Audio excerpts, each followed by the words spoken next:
dit un grand homme, comme l'a dit un grand homme, la douleur, ce n'est qu'une information. Pour ceux qui ont la référence au flambeau, bravo à vous. Aujourd'hui, nous allons tout simplement parler donc de l'histoire et plutôt donc de la complexité du personnage de Rocket, qui est mon personnage préféré de Marvel Studios, du MCU. Puisqu'il est vrai, pour regarder cette vidéo, il faut totalement avoir vu le film Les Gardiens de la Galaxie volume 3, car je vais en fait spoiler le film pour ceux qui n'ont pas vu, donc partez, allez voir le film qui est très très bon, et revenez pour revoir cette vidéo. Donc, on va tout simplement donc commencer par les nouvelles informations donc, de l'histoire de Rocket qu'on a eu donc, dans le film des Gardiens de la Galaxie volume 3, puisqu'on le sait, Rocket est terrien, donc c'est un raton laveur provenant entre guillemets donc d'Amérique du Nord, et donc qui a été donc récupéré par le maître de l'évolution pour faire des expériences.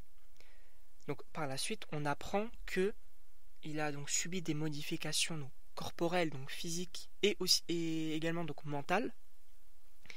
Et donc cette scène où entre guillemets donc cette scène de l'opération chirurgicale entre guillemets donc elle est suggérée, et c'est intéressant de la manière dont c'est mis en œuvre, avec l'hologramme qu'on ne voit pas, et donc en fait on distingue la violence via les autres personnages donc qui regardent, ou plutôt les autres gardiens donc qui regardent cet enregistrement. Et donc on apprend donc par le personnage donc de Nebula, on le sait, un personnage qui a extrêmement souffert, puisque pour rappel, étant enfant, donc elle devait se battre contre Gamora pour rester en vie.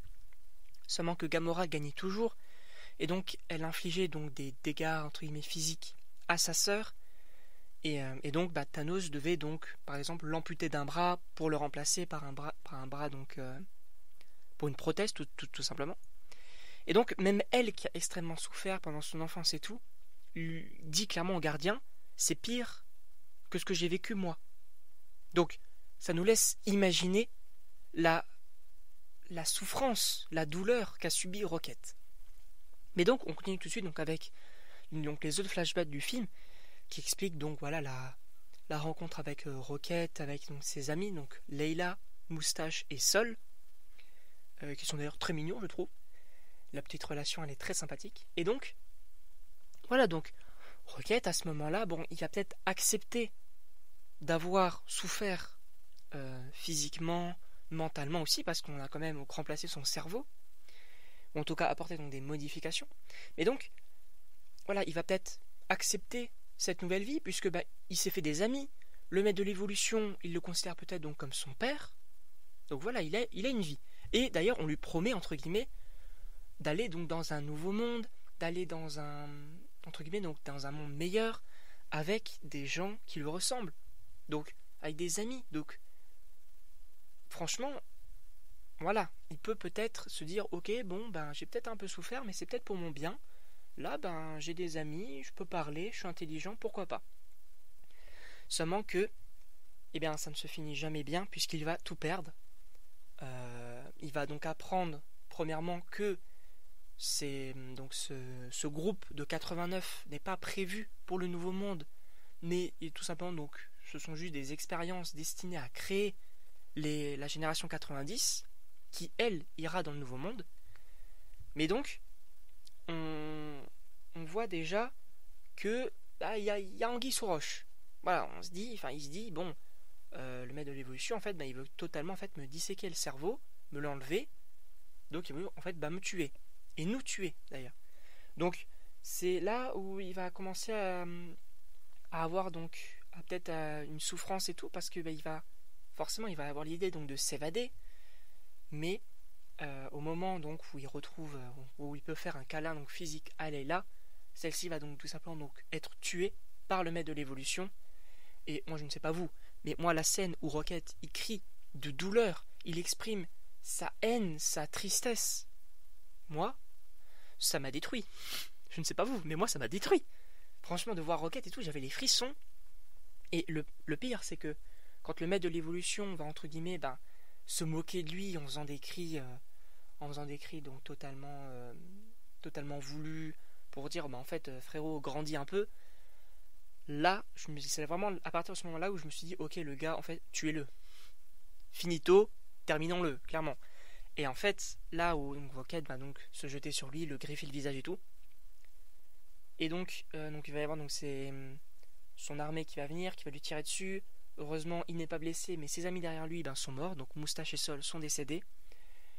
Et là où il va s'enfuir donc dans le vaisseau, enfin dans un vaisseau pour s'enfuir tout simplement. Mais donc c'est là où en fait on se rend compte qu'en fait il a tout perdu. Ses amis, sa vie, et il a également donc perdu donc sa figure entre guillemets paternelle du maître de l'évolution. Donc c'est là où tu te rends compte, ok, le mec il a quand même pas mal souffert. Genre il part de rien, il a eu plein de choses et il a tout perdu. Donc c'est très très compliqué. Et donc on reprend donc l'histoire de Rocket via donc le film Les Gardiens de la Galaxie volume 1, où on apprend donc qu'il est ami avec Groot. On ne sait pas comment ils se sont rencontrés, mais ils sont très amis. Et ils ont une relation plutôt sympathique. Mais donc, après, s'ensuit donc la rencontre avec les autres gardiens, et c'est là où on voit en fait que c'est totalement compréhensif la manière dont il agit avec les gardiens, puisqu'il a déjà tout perdu auparavant. Il s'était attaché à Leila, à Sol et à Moustache. Il ne veut peut-être pas faire la même erreur en s'attachant à des autres amis pour ensuite les perdre.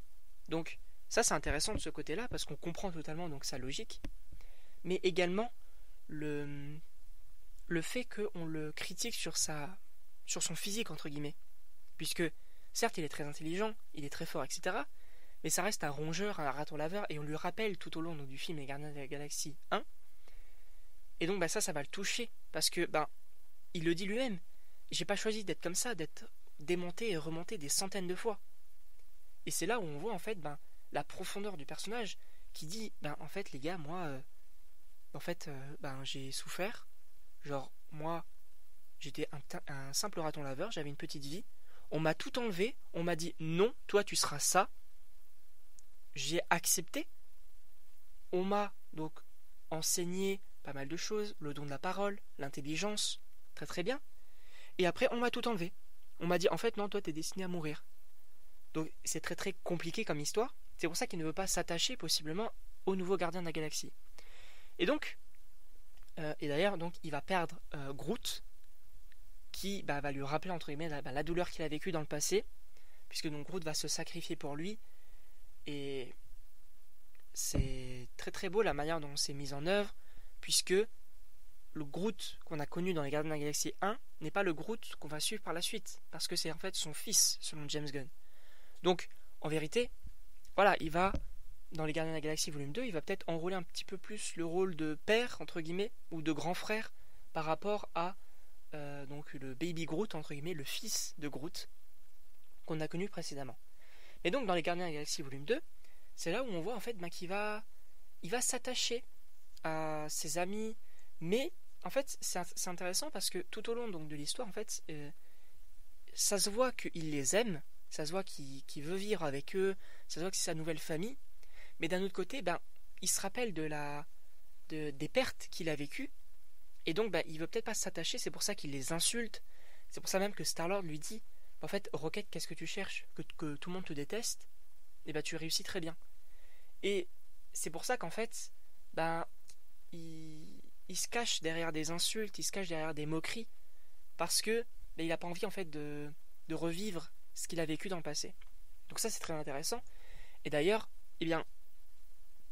il aura encore une fois tout perdu dans Infinity War, puisque certes il veut donc préserver Groot, donc il va aller avec Thor et tout, mais quand il va se rendre compte qu'en fait ils ont perdu, et qu'en fait la majorité, toute sa famille des gardiens, sauf Nebula, mais qui ne faisait pas partie de l'équipe à ce moment-là, donc toute l'équipe est morte entre guillemets, donc est partie en poussière dans Infinity War.